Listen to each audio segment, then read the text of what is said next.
మన ప్రభువును రక్షకుడైన యేసుక్రీస్తు ప్రభుల వారి పరిశుద్ధ నామమున ప్రియమైన మీ అందరికీ ఉదయకాల శుభములు. పరిశుద్ధ గ్రంథము నుండి ప్రవక్త అయిన యెషయా రాసిన గ్రంథము 51వ అధ్యాయము 16వ వచనము. నీ నోట నా మాటలు ఉంచి నా చేతి నీడలో నిన్ను కప్పియున్నాను. దేవుని యొక్క మాటలు, నీ నోట నా మాటలు ఉంచి నా చేతి నీడలో నిన్ను కప్పియున్నాను అని దేవుడు వాగ్దానం చేశాడు. ప్రవక్తకు చెప్తున్నాడు, నీ నోట నా మాటలు ఉంచి.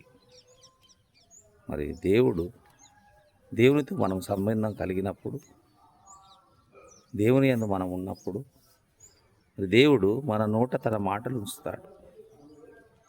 తన మాటలే మనం మాట్లాడేవారిగా ఉంటాం. దేవుని యందు భయం భక్తి కలిగి ఉన్నప్పుడు, దేవుని మాట వినేవారిగా మనం ఉంటున్నప్పుడు దేవుడు మనల్ని పరీక్షిస్తూ మనకు గొప్పగా ఆయన మాటలు మన నోటిలోనే ఉంచుతాడు. దేవుని మాటలే మాట్లాడుతుంటారు. అందుకే ఆయన అంటున్నాడు, నీ నోట నా మాటలు ఉంచి నా చేతి నీడలో నిన్ను కప్పియున్నాను. దేవుని మాటలు మనలో ఉన్నప్పుడు దేవుని చేతిలోనే మనం ఉంటాం. దేవుని నీడలోనే మనము కప్పబడి ఉంటాం.